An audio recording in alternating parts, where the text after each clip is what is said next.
మీకు మీ కుటుంబ సభ్యులకు కేరళలో తరపున ఉగాది శుభాకాంక్షలు. హ్యాపీ ఉగాది.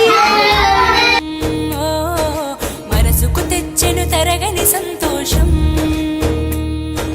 చైత్రమాస శుక్లాపక్షం ఉత్తర భాద్ర నక్షత్రం ఉగాది తెచ్చెను గుండెకు ఆనందం. ఆయని గురుతులు అయ్యను మన సొంతం. వేపల చిరుపూత